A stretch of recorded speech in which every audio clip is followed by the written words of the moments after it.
Welcome back. Now, all those amenities and road infrastructure and urban renewal cannot stand alone without a properly planned housing development. Shouldering this responsibility is the Ogun State Properties Investment Corporation, which is making the state look attractive to indigents and new settlers alike through the financial and moral backing of the current administration. Established in September 1984, the Ogun State Property and Investment Corporation is now meeting property needs of all categories of people. Upon assumption of office, Governor Amosun initiated a comprehensive review of OPIC's operation. This culminated in a focused reorientation and overhaul of the corporation's operating strategy and institution of new management direction. You can't be buying cement at a premium and then selling the end product at a loss. It's not sustainable. So what we've got to then do is to re-engineer and structure so that we can make our houses very efficient and affordable. And then as we make them affordable and we begin to create a flow, then we can get to the point where we now begin to provide subsidized housing for the general populace, whereby you can actually afford to say, okay, I want to buy myself a 5 million naira house, and I want to buy it within the next 3 years, within the next 4 years. I'm going to work hard, I'm going to save, and then when I get up to a particular point, Gateway Savings will give me a loan, and I can afford to take the house.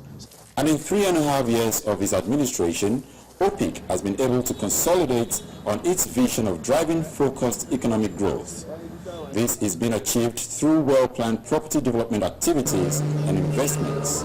We're created to open up new areas, new towns. So when you talk coming into Ogun State today, if you're coming from the Badagry axis, you're passing through OPIC, you're passing through Agbara. If you're coming from the Lagos axis, you're passing through Isheri, you're passing through an OPIC estate. So what OPIC does is to go to the boundaries, the economic boundaries of the state, and begin to put in pools and poles of attraction. Now, in the past, that was done successfully, even though they didn't provide all the services. But for about a 10-year period, nothing was really going. But we've now gone back to doing that on an aggressive note now. So we actually have new towns springing up along the Lagos Shagamu Expressway. That's New Marco City. That's a 750-hectare new town development where we're going to create new poles of attraction for economic growth. We also have a new commercial, what we call a commercial city coming up in Isheri, in addition to all the renewal works we're doing in Agbara. Ogun State has some of the highest concentration of rich people in this country. They don't own houses in Ogun State. They own houses in Ikoyi and Banana Island. And then they go to their family house in Ogun State and then they renovate it. But they don't really live there. Why? Because the places are not serviced the way they need them to be serviced. With these giant strides in Ogun State's urban development, this administration is no doubt writing the name of the state on the sands of time. And to a bit of politics now, ahead of the 2015 general elections, Ogun State Governor Ibikule Amosun is enlisting everyone, including members of his cabinet, in educating the electorate to enable them exercise the civic rights of the polls.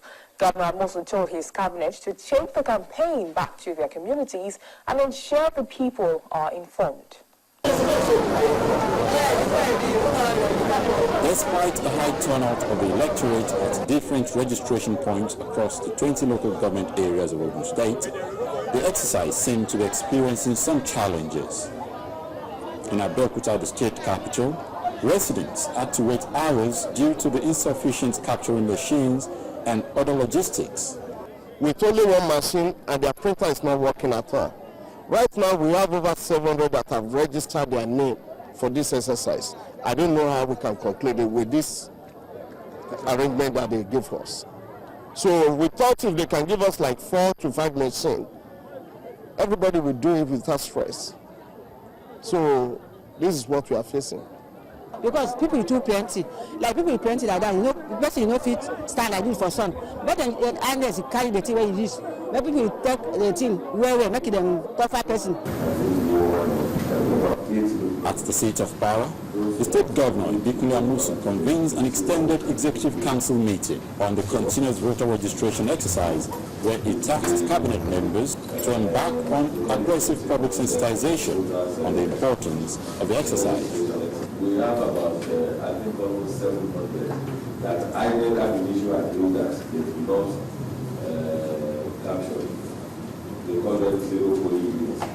What they are saying was that during the last exercise, either because they said the biometrics were not captured or some irregularities, those who are cancelled and they do not have any.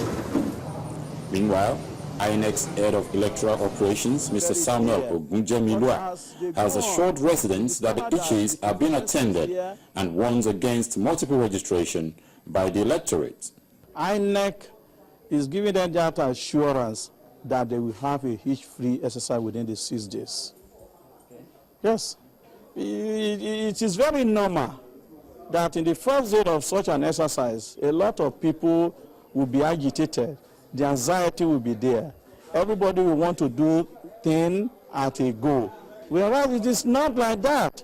They should join hands with INEC. They should organize themselves.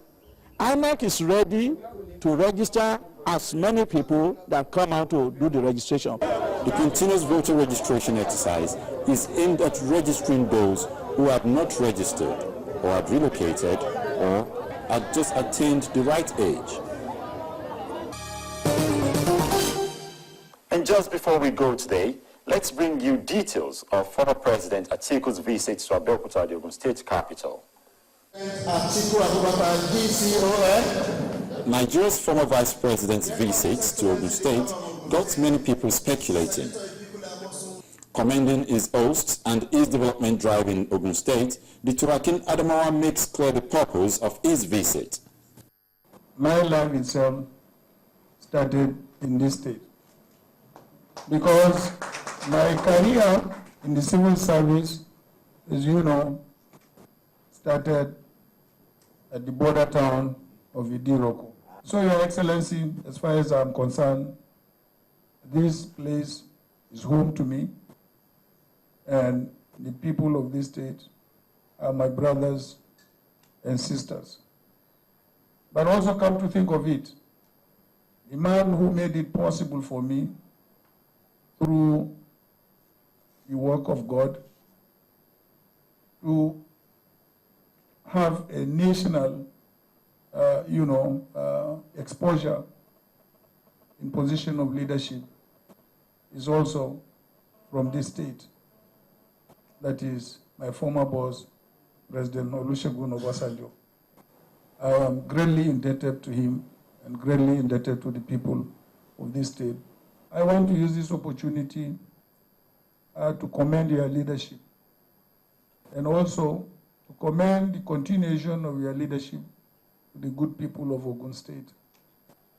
It is only fair that when such physical transformation is going on, it is only logical and reasonable that an opportunity should be given to that kind of political leadership for that physical transformation to be continued. Governor Bikule Amosun reveals that the secrets of his successful administration are from the legacies handed down by great leaders. If you see any of those things that we are doing, thank you for your kind words.